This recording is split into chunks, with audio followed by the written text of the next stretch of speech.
신문 이야기 돌직구쇼에 오신 여러분 반갑습니다. 저는 신문 읽어주는 남자 김진입니다. 주말 잘 쉬셨습니까? 오늘 이제 저희 돌직구쇼 선거철도 다가왔고 앞으로 특별 게스트를 한 분씩 더 모셔서 다양한 이야기 들어볼 텐데요. 오늘은 완전한 이 정치 전문가 한 분을 모셨습니다. 경기대 정치전문대학원, 이름도 정치 전문이 둘 다 들어갑니다. 박상철 교수님 나오셨습니다. 어서 오세요. 그 경기대 정치전문대학원은 얼마나 정치를 전문적으로 알아야 갈 수 있습니까? 거기 나온 분들이 한국 정치에 많이 관여를 하고, 예. 한국은 정치가 잘 돼야 되잖아요. 예. 좀 전문가가 좀 많이 나와야 될 것 같아요. 예. 뭐 제가 이런 말은 뭐하지만 좋은 대학원인 것 같습니다. 아, 그렇군요. 거기에 대학원장이면은 정치는 더 전문이시겠네요. 오늘 박 교수님 모시고 한국 정치에 대한 이야기, 다양한 이야기 들어보겠습니다. 오늘자 조간신문 지금부터 살펴볼 텐데요. 오늘의 핫피플은 안철수 의원과 문재인 대표입니다. 동아일보입니다.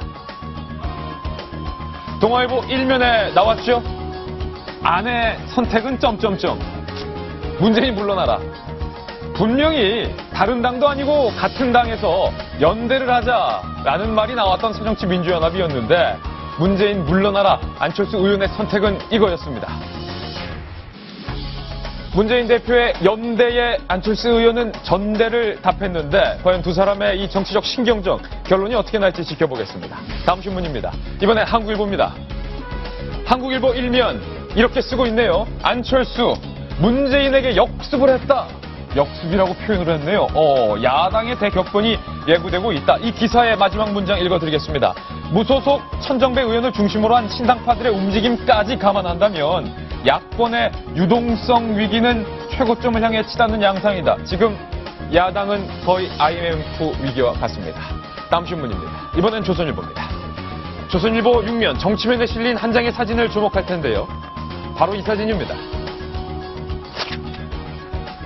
박근혜 대통령 최근 건강 때문에 많은 국민들이 걱정을 했었는데 컨디션 최상을 찾은 것 같습니다. 문재인 대표가 아니라 김무성 대표를 향해서 박 대통령 환하게 웃으면서 선인사를 하고 있는 그런 사진이 모처럼 조간신문에 실렸습니다. 박근혜 대통령 김무성 대표에게 나 없는 동안 FTA 처리 잘 부탁한다 이런 말을 남기고 현재 파리에 도착해 있습니다. 다음 신문입니다. 이번엔 경향신문입니다. 경향신문 정치면의 기사. 오늘은 조금 정치면 기사가 많네요. 상도동계와 동교동계가 오늘 합동 송년회를 연다. 김영삼 전 대통령의 화합 정신을 기리기 위해서 상도동 동교동계 매년 정기 모임을 했는데 오늘 합동 송년회를 연다고 합니다. 그리고 저 자리에 김무성 대표가 참석을 해서 한턱 크게 쏜다고 하는데 잠시 후 도대체 김 대표가 뭘 쏘는지 상도동, 동교동 어떤 이야기가 나올지 다뤄보겠습니다. 다음 신문입니다. 이번엔 한겨레 신문인데 돌리면 있습니다. 네, 한겨레 신문에 국제면에 실린 한 장의 사진. 저는 이 사진 참 재밌게 주목했었는데 바로 이 사진입니다.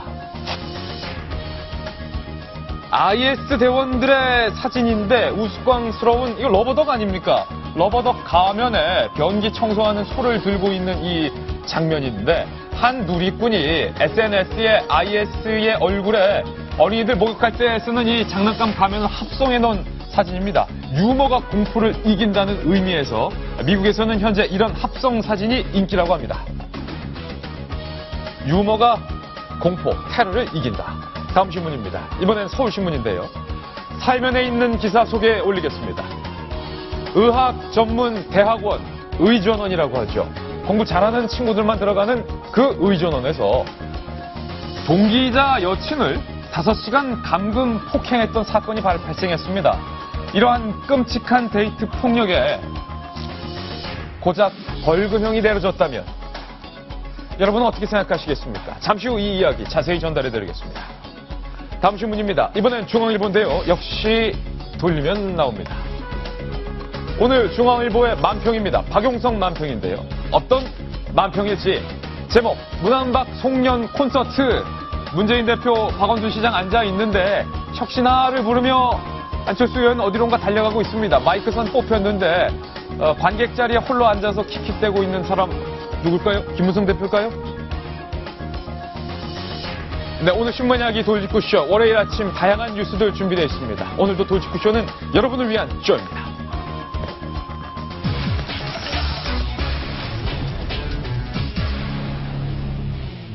네, 월요일 아침 돌직구쇼 힘차게 문을 열겠습니다. 오늘 아침 가장 핫한 뉴스는 어제 안철수 의원이 앞선 문재인 대표의 연대 제안에 대한 대답입니다.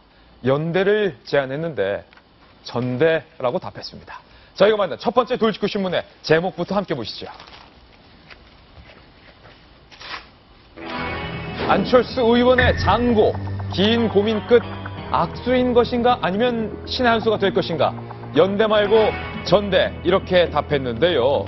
여러분들도 눈치채셨겠지만 세 사람의 얼굴이 돌직구 신문에 붙어 있는데 첫 번째 얼굴부터 듣겠습니다. 첫 번째 주인공은 안철수 의원입니다.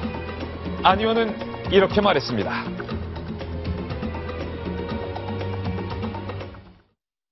문안박 연대만으로는 우리 당의 활로를 여는데 충분하지 않습니다.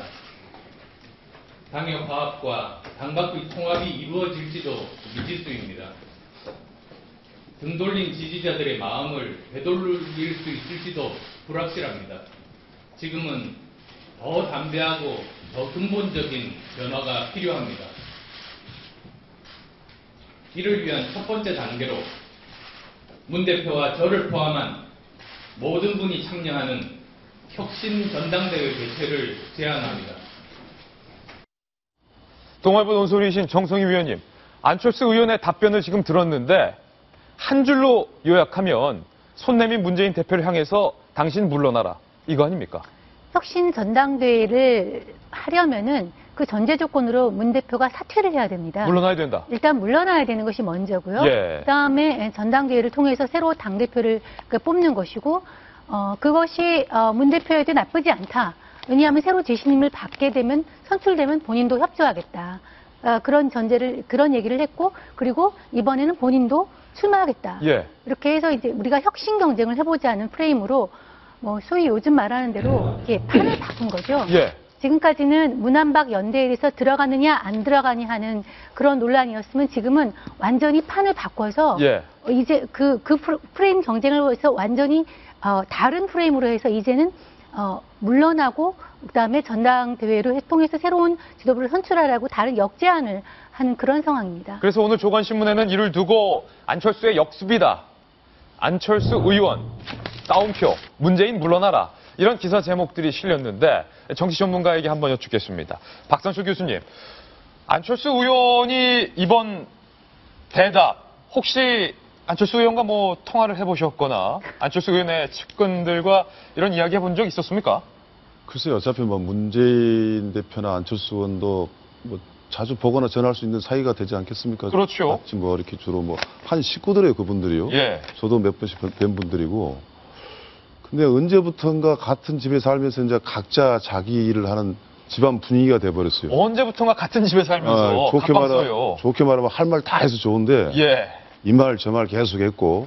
그래 좀 정리를 해서 이야기를 하자면 일단 정치가 명분과 실리잖아요. 그렇죠. 두 사람이 이번에 진짜 연대에 성공을 하려고 그러면 명분은 만들기는 쉽죠. 명분 만들기 쉽다. 요거는 실리를 이야기할 줄 알아야 되는데 예. 예를 들어서 같이 합치면 무엇이 이익이 되고 뭐 그런 거 충분히 이야기해야 되잖아요. 그러고 나서 그런 명분을 쌓자. 예.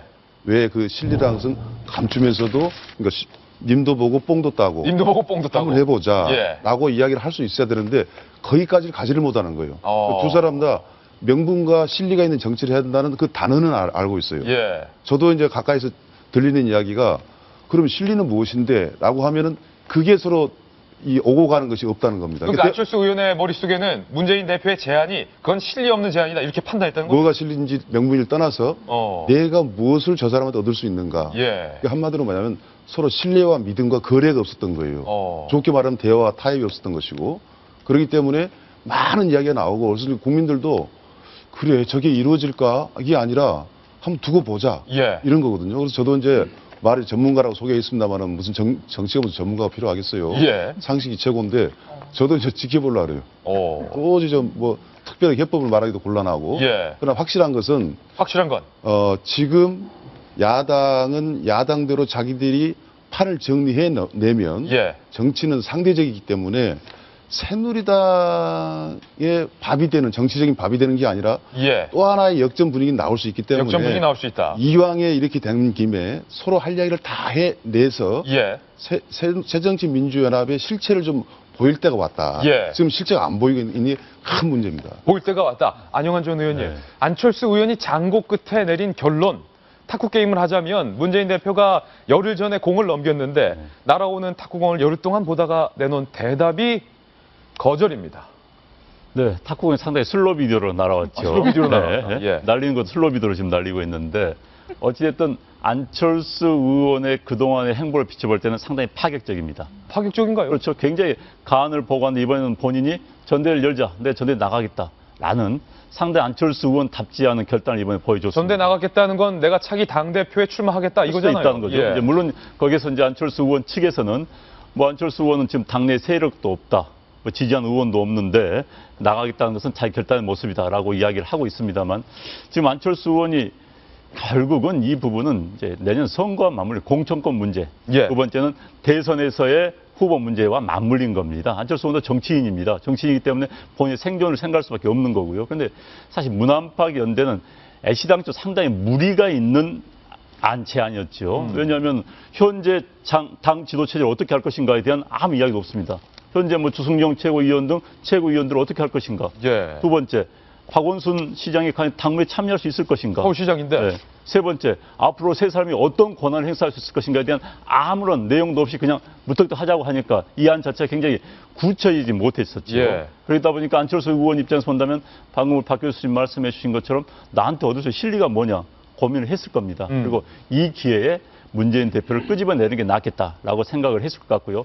사실 두 사람 같은 경우는 이제 2012년 야권 후보 대선 후보 단일화 과정에서 신뢰가 상당히 깨진 것 같습니다. 예. 최근에 무슨 뭐 책 등을 통해서 본다면 그 당시 이미 신뢰는 깨졌다. 그래서 그 신뢰가 복원되지 않은 상태에서 지금까지 왔었던 것이죠. 그래서 서로 말이 통하지 않는데 뭐 29일 날 심야 회동을 했다는 거 아닙니까? 거기서도 결론을 내지 못하고 예. 그래서 결국은 신뢰가 없는 상태에서의 문안박 연대 제안도 무리가 있었고 예. 게다가 지금은 서로가 정치적 계산하다 보니까 안철수 대표가 비노 진영의 대표로 나서는 그런 격이 돼버린 상황입니다. 아마도 추측컨대 안철수 의원의 어제 답변으로 문재인 대표와 안철수 의원 두 사람 간의 지난 2012년 대선 당시 때와 같은 연합 혹은 단합 이런 분위기는 앞으로 기대하기가 힘들어질 것 같다라는 분위기인데요. 박용진 전 대변인. 네. 안철수 의원의 입장에서 그럼 보면 좋습니다. 문재인 대표가 안 의원의 제안을 받아들인다 하더라도 안철수 의원은 마땅한 정치 세력도 없고 전당대회에 나간다 한들 세력이 없는 상태에서 당대표로 선출되기도 힘들 것이고 그렇다면 본인의 자기 정치에서도 또 하나의 빨간불이 켜질 것이 뻔한데 왜 이런 선택을 했을까 궁금하거든요. 2012년 대선 후보의 단일화에서도요, 석연치가 않았어요. 그러니까 사실은 안철수 당시 후보가 양보하겠다, 지금부터 단일 후보는 문재인 후보다라고 선언하고 물러나기는 했지만 석연치 않아서 안철수 후보에 대한 지지자들이 전적으로 이렇게 다 이전에 오지를 않은 상태로 선거가 끝나버렸죠. 그래서 어쨌든 결론은 단일화했으나 패배하는 예. 그런 결과가 나타났는데 지금도 양쪽이 이렇게 주고받는 이 과정 전체가 도대체 왜 저러고 있는지를 정치 전문가이신 박 교수님도 나도 잘 모르겠다. 이거 예. 제가 지켜봐야 되겠다라고 얘기를 하실 정도고 야당 내에 있는 사람들도 참 골머리를 싸고 있는 상황입니다. 사실 많은 분들이 골머리 싸고 있어요. 오늘 아침 뭐 예. 그 각 주요 언론의 사설들을 봐도 넌더리가 난다 이런 표현까지 쓴 것도 있더라고요. 예. 어쨌든 여기서 끝을 보자라고 안철수 의원으로서는 중대 결단을 한 걸로 받아들여 줘야죠. 예. 지겹다 이제. 여기서 그러니까, 끝을 내자. 너가 죽든 예. 내가 죽든. 그런데 세력으로 보면 안철수 의원이 얘기한 게 맞아요. 그러니까 나 별로 세력도 없고 개파도 없다. 그러니까 나도 살 떨리는 승부수니까 문재인 대표가 이렇게 해주라. 근데 문재인 대표 쪽 입장으로서는 전당대회 나오세요. 다음 정기 전당대회 때. 아니 왜 있지도 않은 전당대회를 하자고 지금 그러시는 예. 건가요? 라고 그 절차적 명분을 내세우는 분위기인 예. 것 같아요. 지금 주변의 이야기들을 들어보면. 왜냐하면 격앙되어 있죠. 이거 까놓고 얘기하면 전당대회를 하자라고, 혁신전당대회를 하자고 하는 거지만 이 얘기는 문재인 대표 물러나라라고 하는 얘기다. 그렇죠. 물러나고 나 나갈 테니까 나오려면 예. 나와라.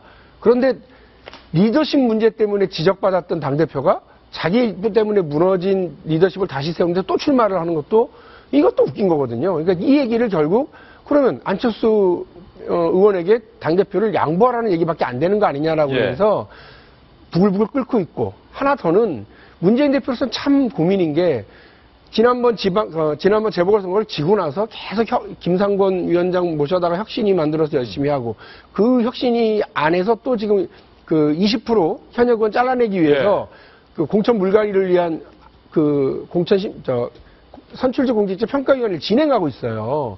근데 이 혁신안을 다 날려버리겠다라는 거 아니냐라고 그러면서 반발하는 분위기는 사실 있거든요. 여기에 대한 분위기가 지금 어떻게 잡힐지 좀 지켜봐야 될 것 같습니다. 물러나라는 안철수 의원의 공격, 역공에 문재인 대표는 과연 뭐라고 반응을 했을지 오늘 조간신문의 두 번째 주인공입니다. 교직구 신문을 통해서 만나보시죠.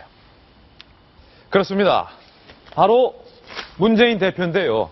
당신 물러나시오. 안철수 의원의 말에 문 대표 이런 반응을 보였습니다. 문안박 연대 제안이 되지 않는 것이 조금 안타깝습니다. 그 안철수 대표께서 제안하신 그 방안에 대해서는 당내에서 좀 더 의견을 들어보고 최고위를 비롯해서 두루 의견을 듣고 난 후에 판단을 하겠습니다. 결국 문재인 대표의 반응을 한 문장으로 줄이면 안철수 의원이 이렇게 나올 줄 몰랐다. 조금 더 생각해보겠다. 당황스러운 그런 분위기가 역력합니다. 그렇다면 이제 문재인 대표가 할 수 있는 선택지는 총 3가지밖에 없습니다. 딱 이 3가지밖에 없습니다. 문재인 대표는 이 3가지 중에 어떤 선택을 할까요? 지금부터 문재인 대표의 정치적 행보 앞에 놓인 3가지 갈림길에 대해서 여러분들에게 소개해드리겠습니다. 첫 번째, 문 대표의 길은 이란 대표직의 사퇴 뒤에 전당대회에 불출마하는 방안입니다. 그런데 문 대표가 대표직에서 물러나고 전당대회까지 나오지 않는다.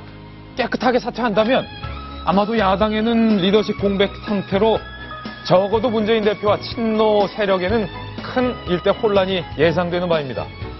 본인의 리더십 한계를 스스로 인정하고 안철수 의원의 물러나란 제안에 전적으로 수용하는 방법이 바로 첫 번째 갈림길이고요. 하지만 문재인 대표에서 대표 측이 만약에 이 방법을 선택한다면 문재인 대표의 이 정치적인 길에 큰 걸림돌, 문재인 대표로서는 큰 난관이 아닐 수 없습니다. 그렇다면 문재인 대표는 두 번째 갈림길을 선택해 볼 수 있지 않을까요? 문재인 대표의 두 번째 선택지. 이안. 연말까지 대표직을 유지한다. 이 말은 안철수 의원이 뭐라 하든 말든 나는 나대로 마이웨이 가겠다. 이겁니다.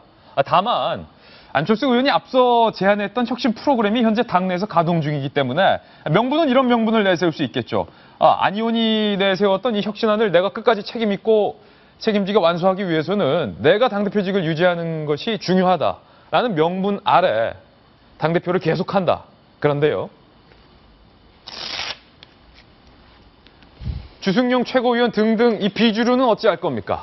비주류는 계속 사퇴 요구를 할 것이고 안 그래도 천정배 신당 등등 야당 내에 또 다른 세력들이 점화되고 있는데 선거는 가까워오고 분란이 격화될 가능성 또한 커질 것이기 때문입니다.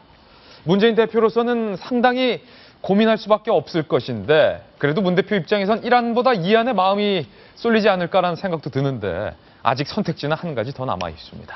문재인 대표의 갈림길 그 세 번째 길입니다. 3안. 대표는 사퇴하겠다. 좋다. 안철수 의원이 그렇게 나온다면 내가 통 크게 내 대표니까 대표직에서 물러나마. 하지만 안철수 의원의 말대로 좋다. 전당대회 한번 출마해 보겠다. 그래서 내가 그 전당대회에 다시 출마해서 다시 당대표 된다면 비주류 세력들이 뭐라 하든 말든 안철수 의원이 뭐라 하든 말든 나를 따라오게 돼 있다.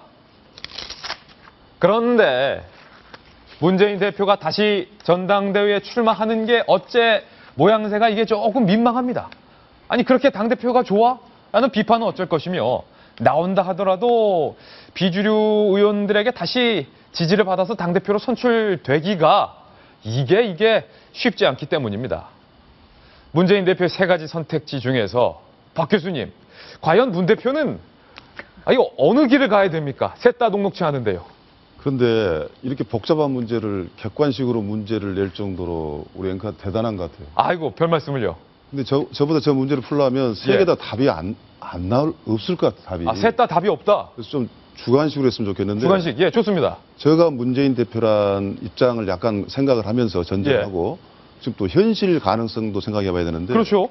문재인 대표 입장에서는 대표직을 내놓냐 안 내놓냐가 전제가 된다면은 별도의 정치적 결단 문제고 예. 현재 체제 유지를 하면서 뭔가 변형을 준다 그러면은 다른 카드는 충분히 있거든요. 어떤 카드요? 자주 쓰는 용어 중에 하나가 있어요. 뭐 용광로 선거대책위원회를 출범시키겠다. 용광로 선대위. 근데 물론 이런 상황에서는 용광로 선대위가 되기는 힘들 거예요. 예. 비주류에 적극적인 협조가 없으니까. 그러면 소위 말하는 친노라는 이 이야기를 듣고 있지 않습니까? 네. 그래서 벗어나기 위해서 많은 노력을 하는데 경우에 따라서는 좋다. 새정치민주연합과 승부를 내년 총선에서 내겠다. 예. 그리고 뭐 용광로가 아니라 우리들만의 뭐 친노만의 선대위 가지고 뭔가 승부를 걸겠다. 이렇게 나가면 용광로가 아니라 한 가마로쯤. 그렇죠. 이제 예. 싸움이 이제 다른 방향으로 갑니다. 그래서 그것도 하나의 이제 문재인 대표 입장에서는 최악의 이제 차선책이라고 생각하겠지만 지금 현재 문재인 대표가 하고 안철수 의원은 어떤 소득을 하나 얻었냐면 예. 당 내에서 중요한 정치 세력이 문재인과 안철수이다라고 자리매김을 했거든요. 그런 이제 모양새가 박원순 됐죠. 시장은 좀 빠진 거예요. 그래서 이제 둘 간에 예. 이제부터 새로운 정치라고 저는 시작이 되고요. 이제 문제는 뭐냐면 지금 새정치민주연합의 프로그램에 대해서 어느 누구도 컨트롤을 전혀 못하고 있다는 거예요. 예. 그렇기 때문에 이제는 문재인 대표 입장에서도 뭐 안철수 예를 들어서 이번에 저는 문재인 대표가 하나 잘못한 것은 뭐냐면 문안박을 제시할 때도 이런 식으로 제시한 건 아니죠. 충분하게 여론 수렴을 해서 연구 끝에 해야지 지방에 광주에 가서 조선대학교 가서 벌떡 이야기를 했단 말이에요. 예. 이것도 문제고 또 조선대 하나 가서 벌떡 얘기한 거 안 된다. 안철수 의원 입장에서도 그런 찬스가 왔을 때는 치밀하게 생각을 하고 밀당을 하면서 예. 진지한 초선 의원이 아닌 정치인으로서 안철수를 보여줘야지 무조건 반대하고 내 할 말을 해야지 라는 걸 들켜버렸어요. 그래서 안철수 의원이 이번도 제가 볼 때는 본인은 충분한 정치를 못했다. 그래서 초선틱 했다. 네, 우리 이런 거 있지 않습니까? 싸울 때요 내용 갖고 싸우면 싸움하지 않습니다. 예. 처음부터 싸우려면 너 왜 반말이야? 너 왜 반말이야? 너 왜 인상 써? 이거 왜 표정이 그래? 싸움을 예. 하게 되거든요. 근데 지금 문재인과 안철수 두 사람 내용은 지금 전혀 서로 하나의 답을 내기는 어려운 것 같지만 예. 이야기를 하다 보면요 뭐라 그래도 북한하고 남한보다는 훨씬 답을 낼 수 있는 그런 한 집안이 있단 말이죠. 남북보다는 좀 가깝지 않겠냐? 그렇죠. 그래서 저는 이제 결론적으로 뭐냐면 예. 둘 간의 타협의 여지는 충분히 시간이 있는 것이고 타협이 안 될 수도 있지만 안 될 경우는 지금 이제 문재인 대표 이야기하는 거 아니겠습니까? 문재인 대표 입장에서는 자기가 가장 지금까지 취하고 싶었던 것이 뭐냐면 이 체제를 유지하고 예. 선거를 위한 특별 프로그램으로서 선대위를 만든 거거든요. 저는 그 길로 간다. 그래서 이제 죄송하지만 아까 1, 2, 3번에는 답이 안 나올 것 같아요. 답이 안 나올 것 같다. 그럼 임유선 변호사께는 이렇게 묻겠습니다. 좀 더 보기가 많으니까 보기를 2개로 압축해 볼게요, 제가. 네. 문재인 대표가 네. 대표직을 유지할 것이다. 1번. 아니다. 대표직에서 어찌됐든 물러날 것이다. 1번과 2번 중에 어떤 게 있겠습니까? 자, 어느 것을 할까요? 찍을 수밖에 없다는 거예요. 1번 할까요? 유지할 것이다. 유지할 것이다. 아, 참. 네. 휴가 갔다 이번 주 돌아왔네요. 네, 돌아왔습니다. 그런데 휴가 가기 전에는 저희가 하루 종일 이야기했던 것이 과연 안은 어떤 선택을 할 것이냐였는데 일주일 앙코르와트에 있다 왔더니 이번에는 문은 어떤 선택을 할 것이냐로 일주일 만에 바뀌어져 바뀌었어요. 있네요. 예. 앞에 주어만 하나 딱 바뀌어져 있는데요. 대표직을 유지할 것이다. 저는 유지할 것이라고 봅니다. 어디에서 먼저 느껴졌었냐 하면은 예. 문 대표께서 정말로 뭔가 본인을 희생해서라도 이 당을 바꾸고 선거를 치를 마음에 있었다면은 문안팍을 제안하지는 않았을 거예요. 안문팍을 제안했든지 예. 안팎문을 제안했지 문안팍을 제안하지 않았을 것입니다. 예. 결국은 내가 주인공이 돼야 되고 난 여전히 대표직을 유지할 것을 전제로 한 제안이었다라고 생각을 해요. 그렇기 때문에 안이 그 제안을 거절했던 것이고요. 나는 더 이상 들러리가 되지는 않겠다. 호랑이를 잡으러 호랑이 굴에 들어갔는데 내가 왜 호랑이 옆에 들러리가 되어야 하느냐. 예. 한 번, 두 번이나 양보했으면 됐지 내가 왜 이번에 또 들러리가 될 것이냐. 이번에는 나를 중심으로 한 프레임을 짜겠다라고 해서 프레임을 다시 짠 거 아니겠습니까? 예. 그리고 어차피 문 체제는 지금 생명 연장 장치, 결국 안과 박은 문을 위한 생명 연장 장치로밖에 쓰일 수가 없을 텐데. 생명 연장 장치로밖에 쓰일지 없을 것이다. 더 이상 그 생명 연장 장치가 아니라 나를 위한 중심으로 한 프레임을 짜게. 그동안 안이 그게 약했잖아요. 예. 자신을 중심으로 한 프레임을 전혀 보여주지 못했잖아요. 그 프레임을 짜는 걸 보여준 것인데 아무튼 간에 안의 선택은 그렇게 해서 이해가 되고 문의 선택은 문은 여전히 문 안팎, 문을 맨 앞에 놓음으로써 권력욕을 계속 드러내고 있고 그래서 따라서 쉽게 내려놓을 것 같지는 않다라고 생각이 되네요. 두 분의 의견은 문재인 대표가 어떻게든 대표직을 유지할 것이다. 안철수 의원이 뭐라 하든 말든 나는 마이웨이 갈 것이다. 이랬는데 아까 안철수 의원의 입장 중에 이런 얘기도 있었습니다. 오늘 조간신문에 실린 내용인데 안철수 의원이 본인의 측근에게 만약에 문재인 대표가 내 제안을 받아들이지 않고 계속 마이웨이식으로 나간다면 더 이상 길이 없다. 탈당을 시사하기도 했다. 라는 내용도 오늘 보도되고 있는데 안철수 의원이 그렇다면 탈당을 하든 말든 문재인 대표는 대표직을 유지하겠다. 뭐 이런 말입니까? 일단 고민을 많이 할 수밖에 없습니다. 그런데 이제 두 사람을 보면서 좀 두 분한테 미안한 이야기지만 참 초선 의원의 범주를 벗어나지 못하고 있다. 오늘 예. 언론도 많은 지적을 하고 있습니다. 과거의 야당 지도자였던 DJ, YS였더라면 이러지는 않았을 것이다. 사실 정치란 건 여백이 있어야 되는 겁니다. 여지가 있어야 되는 건데 지금 싸움 보면 여지가 없는 정말 초등학생들끼리 너 죽고 나서 싸움으로밖에 비춰지지 않는 겁니다. 그래서 너무 수가 낮은 사람들이라는 거 하나. 예. 또 하나는 이제 사실 큰 틀에서 보면 야당의 난이라는 게 너무 좀 지겨운 부분도 있죠. 과거 열린우리당 시절에는 열린우리당 4년을 유지했는데 당대표가 9명이 바뀌었습니다. 예. 평균 임기가 6개월인데 이번에도 현재 분위기대로라면 1년이 아니라 한 10개월 정도로 끝나지 않을까 하는 생각이 드는데요. 게다가 여기서 지금 이제 문재인 대표는 제가 한번 고언을 한다면은 예. 정치는 내려놓고 희생하고 버리면은 결국 이기는 경우가 많습니다. 예. 정치는 매우 많은 변화가 있기 때문에 지금 내려놓는 것이 나중엔 내려놓는 게 아니고 더 큰 것을 얻을 수도 있는 거고 지금 버리는 것이 나중에 더 큰 뭔가를 얻을 수 있는 그런 기회가 나타나는 겁니다. 사실 김무성 대표 같은 경우 2012년 공천 탈락하고 신당을 만들자고 했을 때 난 보수 세력이 분열을 원치 않는다고 버려놨습니다. 예. 오늘의 김무성이 됐습니다. 어찌됐든 간에 대권 후보 주자 여론조사 1위가 되는 예. 그런 모습들이 바로 버리면은 지금은 아닌 것 같지만 얻을 수가 있는 거거든요. 그런데 과거 문재인 대표 같은 경우는 2012년 대선 때도 많은 분들이 의원 타이틀을 버리라고 그랬습니다. 그 당시 의원으로 있었는데 버리고 대선 나가라. 근데 끝내 버리질 않더라고요. 그래서 참 버리면 더 큰 거 얻을 수 있을 텐데 물론 그게 선거에 얼마나 영향을 미칠 수는 모르겠습니다만 그런 모습들을 보여주지 않았는데 이번에도 마찬가지인 것 같습니다. 문재인 대표가 많이 버린다면 저는 더 큰 것도 얻을 수 있을 텐데 왜 고집을 하는지 저는 그게 참 이해가 되지 않습니다. 마침 저희 신문 이야기 돌직구쇼에 뉴스 속보가 들어와 있습니다. 저희가 문재인 대표의 앞에 놓인 갈림길 세 방향에 대해 이야기하던 중이었는데 문재인 대표 이렇게 조금 전 말했습니다. 안철수 의원이 혁신위 거부할 때 말했던 그 내용이 진정성을 인정하기 어렵다. 쉽게 말하면 문재인 대표가 조금 전 말한 뉴스 속보에 따르면 안철수 의원은 진정성이 없다. 이렇게 말하고 있는 모양입니다. 안철수 의원은 문재인 대표에게 물러나라 이렇게 말했고 문재인 대표는 안철수 의원에게 당신은 진정성이 없다. 이렇게 답한 모양새인데요. 박용진 전 대변인. 네. 두 사람 사이에 건널 수 없는 강이 점점 강의 폭이 넓어지고 있는 그런 느낌인데 방금 문재인 대표가 안철수 의원은 진정성이 없다. 저 얘기는 아침 최고위원회에서 나온 얘기 같거든요. 예. 아침 최고위원회에서 만일에 혁신이 프로그램이 지금 진행되고 있잖아요. 아까 제가 말씀드렸던 그 문재인 대표의 어찌 보면 일종의 정체성과도 비슷하게 맥이 닿아 있는 거예요. 문재인표 혁신 아니거든요. 근데 문재인 대표가 물러나는 순간 지금 진행되고 있는 선출직 공직자 평가위원회도 그냥 와야 되는 거기 때문에 혁신이 프로그램 전체가 이제 무너지는 거죠. 그렇게 되면 안 된다라고 하는 얘기입니다. 그런데 어제 안철수 전 대표의 이야기가 나왔을 때 두 가지의 이야기들이 있었어요. 아까 우리 박 교수님 말씀하셨던 그러면 안 빼고 다른 사람 다 뭉쳐가는 방식의 뭐 연대 선대위, 예. 조기 선대위 이런 방안이 하나 있었고요. 그야말로 마이웨이죠. 그거는 또 하나는 문재인 표 혁신안을 받는 걸 전제로 내가 물러난다. 누가 되더라도 당대표가 되더라도 이 안은 살아야 된다. 예. 그래야 내가 산다. 뭐 이런 얘기죠. 그 부분 이야기가 있었는데 후자 쪽과 관련된 얘기일 수도 있겠다. 뭐 저 한 줄 갖고는 제가 다른 얘기 못 하겠고요. 근데 지금 상황에서 키맨이 한 명 있습니다. 키맨.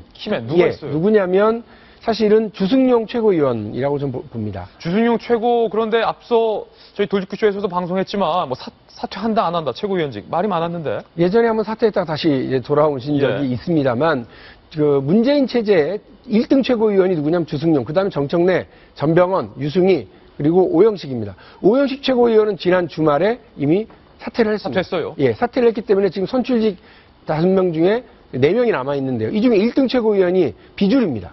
주승용 최고위원은 이미 이번 안철수 의원의 이야기가 나왔을 때 문한박 연대가 이미 깨졌기 때문에 이제는 문 대표 결단이 필요하다라고 그러면서 문 대표를 압박하는 형국의 말씀을 하셨어요. 예. 이 얘기를 고스란히 들어보면 키맨이 키를 주고 문을 열지 말지를 지금 이렇게 하고 있습니다. 문재인이라고 하는 사람은 여러 명분상 문재인 대표가 내가 이 자리를 왜 물러나? 라고 지킬 수 있다고 생각할지 모르지만 선출직 최고위원 한 명, 1등 최고위원이 탁 사표를 던지면서 우르르 될 수도 있다. 뭐 하는 순간 그 지도 체제가 엄청 흔들리게 될 예. 겁니다. 그래서 문재인 대표로서는 이 주승용 최고위원의 지지를 얻지 못하는 한 몰리는 거 아니냐라고 하는 그런 해석도 많아요. 그래서 주승용 최고위원이 만일에 그 키를 꽂아버리는 순간 일이 어디로 갈지 뭐 많은 사람들이 뭐 고민하겠습니다만 저 문재인 대표로서는 주승용 최고에 대한 뭐 이 염두를 버리지 않을 거다라고 생각을 합니다. 예. 저 아침에 그 예. 방송 준비하면서 그 동아일보를 보니까 이원정 씨라고 그 전에 YS맨 그 수석했던 분의 이야기가 정치인은 바른 소리를 하는 사람, 바른 사람이 하는 게 아니라 문제 해결할 수 있는 능력 있는 사람이 정치를 해야 된다. 정치는 바른 소리 한 사람이 아니라 문제 해결 능력 있는 사람이 해야 된다라는 말 정말 맞다는 생각이 든 게 뭐냐면 지금 안철수 의원하고 문재인 대표 같은 경우는 누굴 쳐다보고 이야기하는지는 모르겠어요. 당내의 사람을 쳐다보는지 예. 국민을 쳐다보는지 모르겠지만 내가 더 바른 사람이다라고 이야기한다는 것은 사실 어떻게 보면 어리석을 수가 있습니다. 어리석다. 예, 왜냐하면 지금 이 문제를 어떻게 풀어갈까를 보고 있거든요. 만약에 초선 의원이랄지라도 문재인 대표는 살짝 약간 유리하죠. 당 내에 어떤 배경을 갖고 있으니까 거기서 문제 해결을 찾아내서 많은 사람 끌어안는 것도 하나 방법일 수 있지만 예. 안철수 의원 같은 경우는 같이 할 수도 있고 경우에 따라서는 아니다 내 판단에 멀리 봐서 지금 내가 독립을 해가지고 총선을 맞이하겠다 이런 어떤 정치적 능력을 보여주는 시기가 이 시기이기 때문에 예. 문하고 아는 차제에 어떤 바른 소리를 하는 것보다도 똑부러지게 상대방 틀렸다 이런 이야기보다도 이 상황을 어떻게 풀어가겠다는 그 능력을 보여주고 있다는 것을 국민들이 보고 있다는 것을 좀 명심할 필요가 있을 것 같습니다. 예, 이 시점에서 상당히 머쓱해진 분이 한 분 계십니다. 내가 지난주까지만 해도 그래도 중심에 있었는데 왜 이번 주부터는 내 이름이 안 나오지? 왜 내가 어쩌다 이렇게 됐지? 머쓱해지는 한 분. 세 사람 중에 남은 한 분입니다. 돌직구 신문을 통해 만나보시죠. 박원순 서울시장이신데요. 정성희 위원님, 박원순 시장이 너무 빨리 문재인 대표의 제안을 덥석 받은 건가요? 내가 두 사람을 중재자 역할로서 뭔가 역할을 해보겠다 이런 관측이 많았는데 안철수 의원이 거부하면서 박 시장까지 조금 머쓱해진 측면이 있네요. 그렇습니다. 문한박 제의가 왔을 때 안 의원은 안철수 의원 같은 경우 11일 만에 답변을 했지만 박원순 시장은 현재 시장에도 불구하고 선거법 논란에도 불구하고 법이 허용하는 범위 내에서 돕겠다고 얘기를 했는데요. 문한박 거부가 안철수 의원이 제안을 거부한 다음에 굉장히 입장이 좀 난처해졌어요. 이렇게 얘기를 했네요. 두 분이 다른 방법을 절박하게 논의하고 결정하는 과정이 있었으면 좋겠다.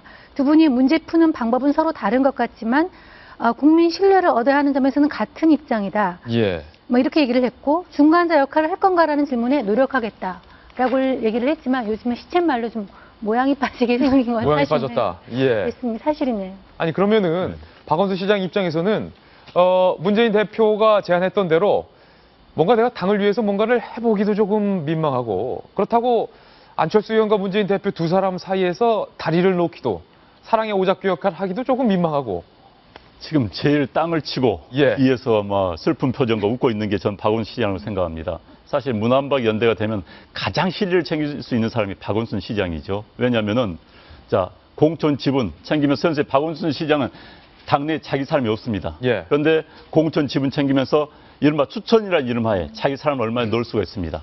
그리고는 또 책임을 지지 않죠. 왜? 서울시장이 왜 책임을 져? 이러면 빠졌어. 그러니까 자기가 얻을 건 얻으면서 책임을 지지 않는 아주 유리한 입장에 설 수가 있었었는데 그 기회가 망가진 겁니다. 지금. 예. 그리고 이제 지금 아마 두 사람 사이에서 중재 역할을 하기는 쉽지가 않을 겁니다. 안철수 그 의원과 박원순 시장과의 관계도 사실 미지수입니다. 지금. 그렇죠. 약간 섭섭한 관계라는 이야기도 있기 때문에 그래서 게다가 이제 박원순 시장 입장에서 본다면 어떤 의미에서는 제가 이제 이런 이야기를 해서 미안합니다만 두 사람이 이 기회에 이전투구를 해서 오히려 박원순 시장의 이미지가 높아지는 것을 바라고 있을지도 모르겠습니다. 박원순 시장 지지자들 입장에서 본다면. 예. 그래서 박원순 시장은 일단은 물러서서 관망할 수밖에 없는 그런 상황이 된 것 같습니다. 너무 월요일 아침부터 이 분열하는 정치권 소식만 전해드려서 제 마음에도 좀 여러분들이 향한 죄송한 마음이 있습니다. 그래서 저희가 준비했는데 한 장의 사진으로 이 이야기를 시작해볼까 합니다. 바로 돌직구 신문을 통해서 만나보시죠.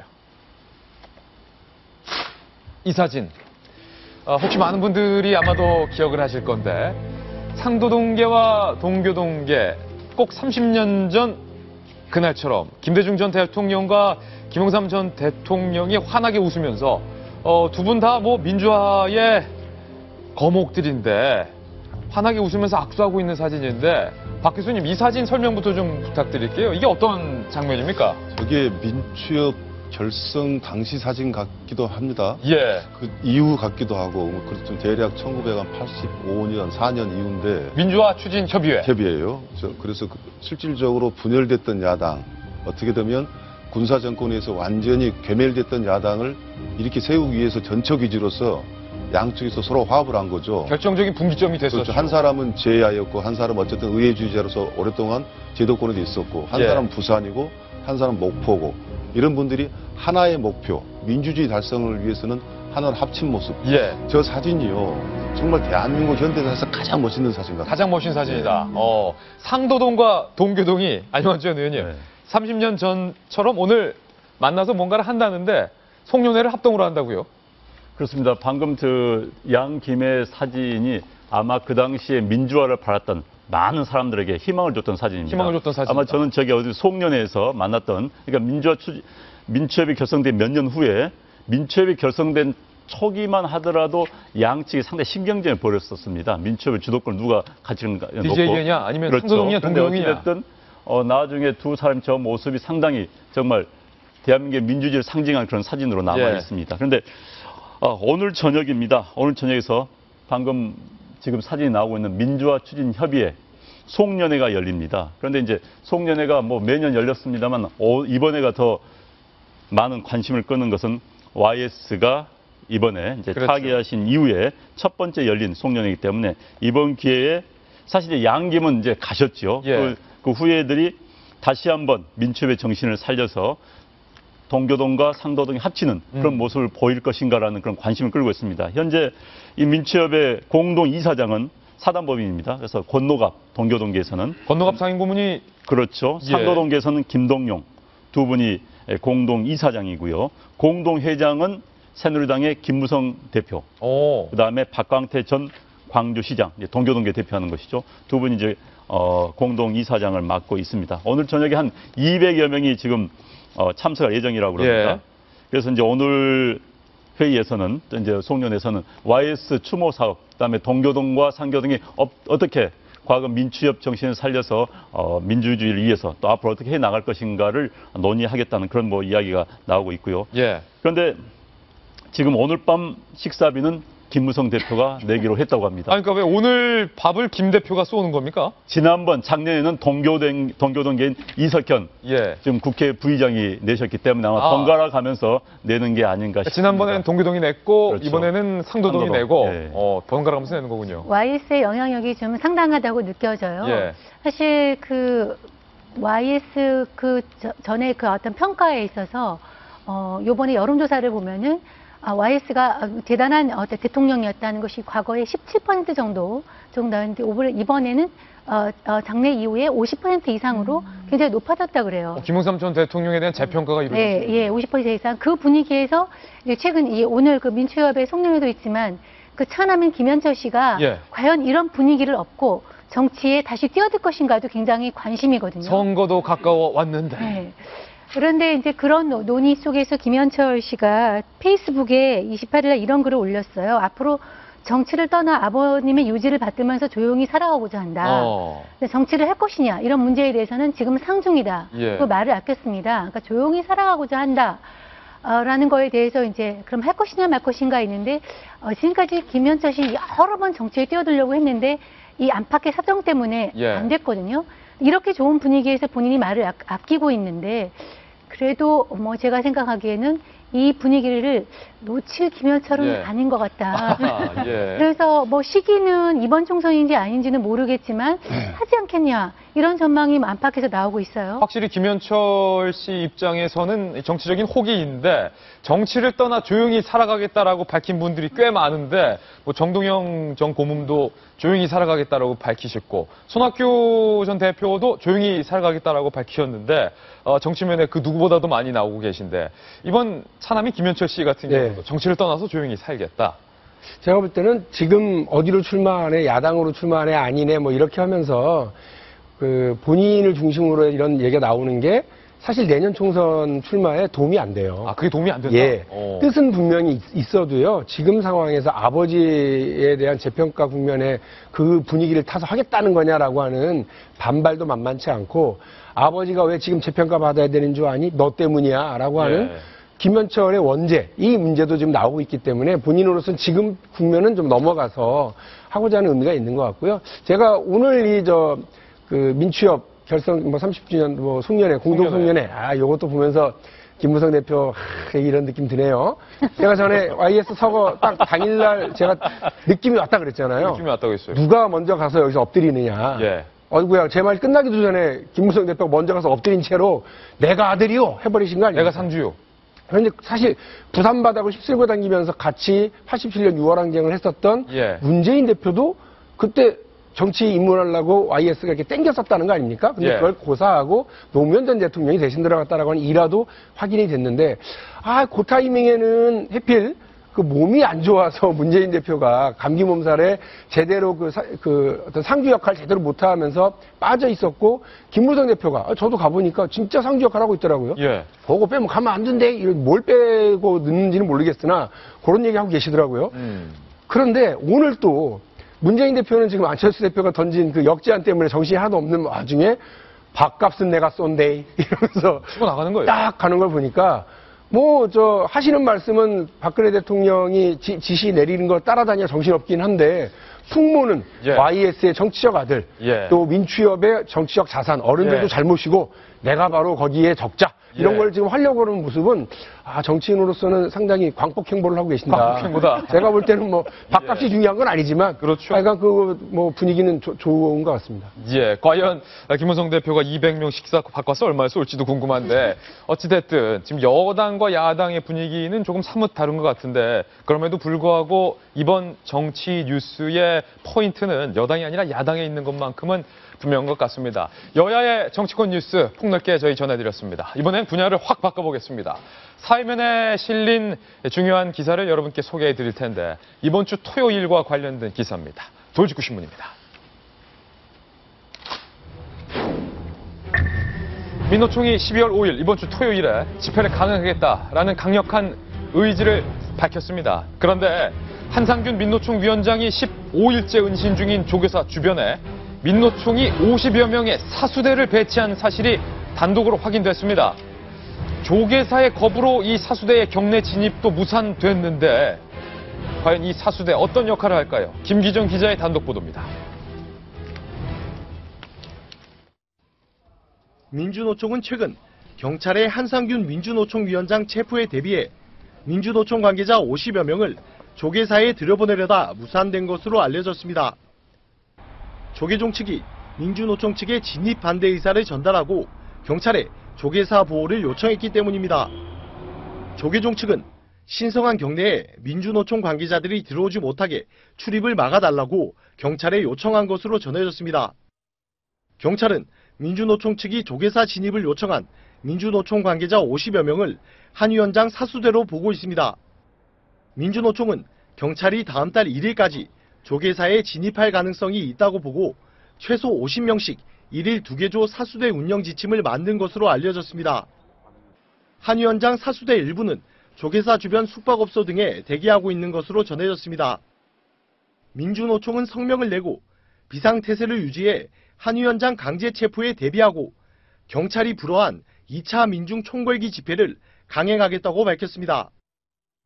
진보단체들로 구성된 백남기 범국민대책위는 2차 민중 총궐기가 예정된 다음 달 5일 7,000명이 서울광장에서 대학로까지 행진하겠다고 경찰에 신고했습니다. 앞서 전국농민의 총연맹이 다음 달 5일 서울광장에서 10,000명이 모이는 집회를 열겠다고 신고했지만 경찰은 불허했습니다. 채널A 뉴스 김기정입니다. 지명수배자 신분인 민노총의 한상균 위원장, 지금 15일째 조계사에 은신하고 있는데 조계사도 이 한상균 위원장이 달갑지는 않은 그런 분위기입니다. 이문선 변호사님, 우리 김기정 기자가 단독으로 취재한 내용을 보면 한상균 위원장을 지키기 위해서 민노총이 50명의 사수대를 결성했고 50인의 기사대를 결성했고 이 50인을 조계사 경내로 진입시키기 위해서 시도를 했지만 조계사에서 이를 거부하고 경찰에 조계사 보호 요청까지 한 상황인데 경찰이 한상균 위원장을 체포하려 한다면 이 50인이 경찰을 둘러싸겠다. 뭐 이런 목적입니까, 그럼? 네, 그런 것 같죠. 50명 규명의 규찰조를 편성해서 이를 2개조로 교대하면서 조계사 주변을 지키는 걸로 알고 있는데 반면에 경찰은 지금 공권력을 투입할 계획이 전혀 없다라고 밝히고는 있어요. 예. 그래서 근데 반면에 공권력을 투입할 계획은 없지만 규찰조가 규찰을 위장해서 결국에는 도망을 시키는 걸 방지하기 위해서 검문 검색을 강화하겠다. 이 50인의 사수대가 한상균 위원장을 은신해서 도주시킬 수 있다. 그러니까 지금 서로 남 탓을 하고 있는 거예요. 이쪽에서는 공권력을 투입할 우려가 있으니 우리가 규찰조를 투입하겠다고. 경찰 쪽에서는 규찰조를 위장하여 결국에는 도망시킬 수가 있으니 우리가 검문 검색을 강화해서 경찰권을 어느 정도 주변에 배치시키겠다라는 거죠. 서로 지금 뭐가 먼저냐, 닭이 먼저냐, 달걀이 먼저냐라고 하고 있는 그런 상황입니다. 조계사에서는 일단은 불허했는데 이번 12월 5일, 이번 주 토요일입니다. 토요일에 대규모 서울에서의 시위가 지금 예고되고 있는데 시위의 제목이 나왔습니다. 앞서 도대체 이 시위는 무엇을 위한 시위냐라는 물음들이 많았는데 정성희 위원님, 시위 제목이 나왔는데 백남기 농민 쾌유 기원, 살인 진압 규탄, 공안 탄압 중단, 노동계약 중단, 민중총 걸기. 굉장히 기네요. 긴데요. 쉽게 말하면 박근혜 싫다. 쉽게 말하면 박근혜 싫다다. 네, 싫은 사람 다 모여라 하는 집회인데 여기 이제 지난번에 한번 추가된 게 백남기 농민 지난번에 1차 집회 때 경찰의 물대표로 지금 의식 불명에 있는 사람 그 농민의 이름 하나가 이제 올라간 것인데요. 이게 제가 보기에는 12월 5일 총돌이 불가피합니다. 현재 2차 민중 총궐기에 대해서는 집회에 민노총이 한 거에 대해서는 정부가 집회 금지 이미 통보를 했어요. 집회 불허했죠. 정부가. 불허했는데 지금 새로 냈습니다. 그 또 새로 낸 단체는 그 지금 말한 1차 집회에 들어갔던 집회도 들어가 있어서 하나 정부가 경찰이 금지를 하면은 다른 이름으로 또 내고 계속 또 하나 하면은 또 다른 이름으로 내고 이렇게 해서 합법과 불법을 또 동시에 진행을 하면서 하는데 그래서 지금 아까 우리 윤 변호사가 얘기한 대로 차벽을 안 만들면 우리는 평화 집회 하겠다 얘기를 하는데 경찰은 차벽을 불법 집회가 예상되니까 차벽을 안 만들 수 없고 그러니까 지금 양보 없이 치킨 게임을 하고 있어요. 그러니까 그리고 지금 이런 상황에서는 정부는 이번 집회에도 또 금지 통보를 지금 말한 불허 청구에 대해서 또 통보 가능성이 높아요. 그러면 또 다른 이름으로 또 하겠죠. 또다시 금지 통보가 되려고 다른 방법을 찾아 집회를 열 것이다. 그러니까 계속 집회를 신청을 하고 집회 불허를 하고 집회 신청을 하고 집회 불허를 하고 이러다가 5일까지 가서 결국은 거리로 나올 거고요. 또 한 번의 충돌이 불가피한 정말 안타까운 상황이 벌어질 것 같습니다. 이번에도 시위대 규모가 대규모입니다. 시위대가 시위 신고를 한 내용을 보면요. 12시부터 오후 9시까지 상당히 긴 시간 동안 서울 광장에서 대학로까지 차로 2개를 이용해서 7,000명이 행진하겠다라는 집회 신고서가 제출이 됐는데 원래요. 1인 시위를 이제 하는 걸 보면요. 1인 시위를 하게 되면은 시위 금지 가처분 신청을 낼 수가 있습니다. 근데 그 가처분 신청이 오는 걸 방지하기 위해서 1인 시위를요. 직접 하는 경우가 별로 없어요. 사람을 사서 합니다. 아, 그래요? 그리고 2시간이나 3시간마다 바꿔서 해요. 예. 왜냐하면 그래야지 피신청인이 누군지 특정이 안 되니까 가처분 신청을 낼 수가 없는 거예요. 하지 말아달라는. 예. 누군지 모르니까요. 그리고 해봤자 또 그 다음에 1인 시위하는 사람이 바뀌어져 있으니까 그 가처분 결정이 나와봤자 효력이 미치지가 않는 거예요. 예. 지금 원래 법적으로는 만약 이런 식으로 불허가 처분이 나오면은 그 처분을 취소해달라는 가처분 신청을 내야 됩니다. 근데 처분을 취소해달라는 가처분 신청을 지금 민노총 쪽에서 못 내고 있는 거예요. 못 내고 있네요. 왜냐하면 처분을 신청해달라 해서 법원에 내는데 법원이 지금 검찰 이런 당국의 불허가 처분은 적법하다라는 결정이 나오게 되면은 그 다음에 시위할 수 있는 명분이 사라지는 거예요. 그러니까 그 법으로 더 이상 해결을 하지 못하고 일종의 편법인 거죠. 다른 예. 사람 이름으로 또 신고서를 내고 예. 또 다른 단체 이름으로 신고서를 내놓고 있는 거예요. 사실 박 교수님, 지난번 이 도심 집회 때도 이렇게 잘 처음에는 행진을 하다가 한상균 위원장이 청와대로 돌격하라라는 뭐 여러 가지 문구 때문에 시대가 와르르 청와대 쪽으로 가다가 이 경찰과 충돌했던 그런 사건이 있었거든요. 근데 이번에도 한상균 위원장이 강력 집회를 예고한 상황이라 또 한 번의 물리적 충돌이 있지 않을까 우려가 되는데 어떻습니까? 그럴 수 있겠죠. 예. 정부도 집회한 사람도 넘어야 되지 말아야 될 선을 넘고 있는 게 사실이거든요. 예. 근데 이 문제를 우리 임 변호사님 같이 이제 법적으로 디테일하게 볼 수도 있는 측면이 있지만 또 하나는 좀 정치적으로 좀 크게 볼 필요가 있는데요. 오늘 저희 얘기 참 잘 나온 것 같아요. 제가 만약에 사무실에 집에 있었으면 이 프로를 통째로 안 봤을 건데 예. 우리가 지금 전반부에 계속 정치권을 얘기했지 않습니까? 뭐 송년회다 한다 그러고 뭐 집안 싸움을 하지만 자기들 바쁘잖아요. 예. 사실은 지금 2차 집회, 지금 이 한상균 민노총 문제가 우리 사회에 가장 정치적 중요한 문제예요. 그럼요. 근데 이게 정치권 쏙 빠지고요. 전혀 나타나지 않고 있고요. 법적으로 맞냐 틀리냐 공권력이 막 부딪힌 거예요. 어느 사이인 싸움이 있을 수밖에 없습니다. 오죽하면 또 조계사에 들어가서 하고 있단 말이에요. 예. 가만히 생각해 보세요. 우리 현재 민주사회라고 그러지 않습니까? 이거 언제적 봤던 장면입니까? 이 텔레비 끄고 나면요. 마치 독재체제 때 나오는 어떤 이 굉음, 그런 소리를 듣는다는 연상이거든요. 조계사에서 한상균 민노총이 절하고 뭐 이런 식의. 실제 내용 보면 그건 아니지 않습니까? 예. 그렇기 때문에 저는 지금 이 문제를요. 법적으로 저는 집행할 건 집행하고 투쟁할 사람 투쟁하고 계속 나름대로 역할을 하지만은 정치권이 여야가 저는 하루속히 여기에 저는 초점을 맞추고 직결을 저는 해야지 풀릴 문제라 생각하고 또 그렇게 풀어야 한다고 생각합니다. 예. 문재인 대표가 초반에는 이 경찰의 물 대표에 대해서 비판의 목소리만을 냈는데 물 대표에 대해서 이번에는 시위대를 향해서 이 경찰의 폴리스 라인을 넘어서면 안 된다라는 입장을 밝혔는데 조금 뒤늦은 감이 있다. 어떻습니까? 우리 김진애 앵커 문 대표가 물 대표 이렇게 얘기하신 게 일부러 그러신 건 아니죠? 아닙니다. 문 대표가 물 대표. 날카로우세요. 예, 아예 애초부터 저는 사실은 제가 우리 돌직구쇼에서 이 차벽을 넘으려고 10만 명이 모인 거냐 하고 하는 그 내부의 비판도 있다라고 말씀을 전했잖아요. 실제로 아까 우리 교수님도 얘기하셨습니다만 한국노총과 민주노총 양대 산맥이 있지 않습니까? 노동계에. 예. 한국노총은 지금 노사정위원회에 들어가서 이른바 내부 투쟁을 하고 있습니다. 논의 테이블 안에서요. 여기서도 이 의제가 마음에 안 든다 나갈까 말까 계속 그러고 있는 중이고 민주노총은 장애 투쟁을 통해서 이 정치권과 노사정위 전체의 논의를 압박하려고 하는 일종의 역할 분담이라고 보시면 되는데 지난번에 난리가 한번 나고 나니까 이 논의가 다 폭력이네 아니네 폴리스를 넘었네 아니면 차벽이네 아니네 요 얘기로만 빨려가고 있는 상황입니다. 이게 제가 볼 때는 민주노총과 그날 집회 주도한 분들의 완전한 미스다. 전술적인 미스다. 안 그랬으면 이 논의가 이렇게 가지 않았을 텐데 그날 메시지 전달에 완전히 실패한 거 아니냐. 그래서 2차 집회 때는 가능하면 경찰과 정부 여당에서 이렇게 막 몰고 가려고 하는 것 쪽에 몰리지 않도록 평화 집회를 먼저 선언하고 진행하는 게 어떠냐. 문재인 대표도 아마 이제 그런 판단인 것 같습니다. 그래서 폴리스 라인을 지키자. 그리고 정부와 여당도 경찰도 이 부분과 관련해서 과도하게 집회 금지라뇨.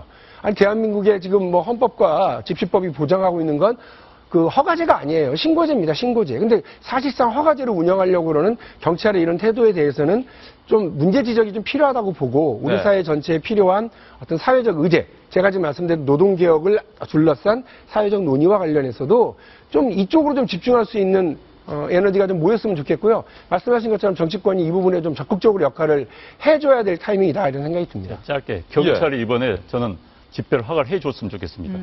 네, 왜냐하면은 문재인 대표가 폴리스를 지키라고 했습니다. 조계종에서 화쟁위원회가 평화적 집회 시 보장하도록 했습니다. 한번 지켜보면 좋겠습니다. 허가 한번 어떻게 하는 건지, 민노총이 과연 국민들 심히 받을 수 있는 행동을 하는 것인지, 이번에도 폭력 시위하면 민노총 존재 기반 사라집니다. 그래서 한번 경찰 허가 받아주고 한번 시위를 한번 평화시 한번 지켜보는 것이 저는 바람직하다고 생각합니다. 12월 5일 토요일은 점점 다가오고 있습니다. 저희 오픈 스튜디오 바로 밖에서 이런 시위가 예고돼 있기 때문에 저를 포함한 기자들도 이번 시위를 취재하기 위해서 24시간 비상 대기에 들어갈 것으로 보이는데 과연 이번 주 토요일 어떤 시위가 연출될지, 과연 시위가 열릴 것인지 조금 두고 보겠습니다. 충격적인 사건이 발생을 했는데요. 의전원, 의학전문대학원, 전국에서 공부 잘한다 하는 학생들은 다 들어가고 싶은 그런 대학원에서 발생한 충격적 사건입니다. 다음 돌직구 신문입니다.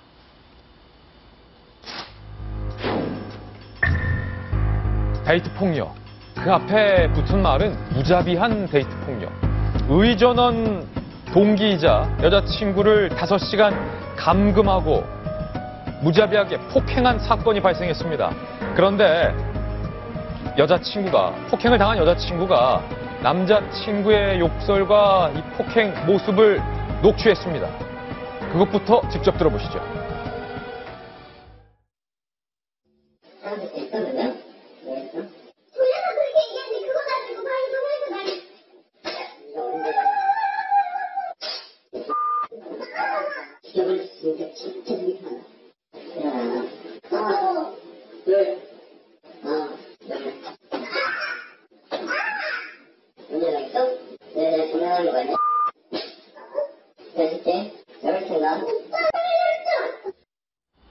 피해 여학생이 올린 녹취록인데 S대학교의 의학전문대학원에서 실제로 발생했던 일이고 동기이자 남자친구가 새벽 3시부터 아침 8시까지 말이 5시간이지 굉장히 긴 시간 동안 감금하라고 여자친구를 폭행을 했는데 지금 사실은 저희가 방송 중에 모두 다 들려드리기에는 너무나도 잔인한 측면이 크기 때문에 선별을 해서 들려드렸지만 이 퍽퍽 때리는 소리도 끔찍한데 전화를 친절하게 받지 않았다는 이유로 폭행을 5시간 동안 해서 갈비뼈 2개가 부러지는 등 전치 3주의 상해를 입었는데 갈비뼈 2개가 부러지고 전치 3주, 굉장히 중상을 입은 것이죠.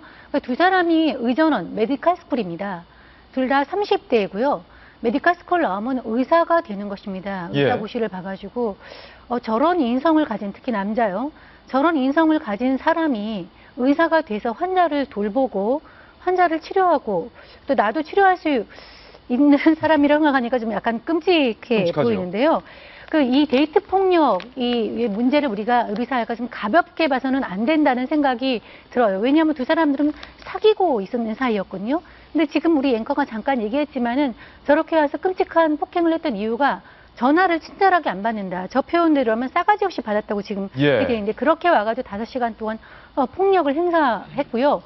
이 여자가 문제를 제기한 이유는 그 다음에 이제 고소고발을 했는데 법원에서의 처벌이 너무 약하게 나왔고 법원의 처벌이 나올 때까지는 이 친구들이 같은 교실에서 공부를 해야 되나 봅니다.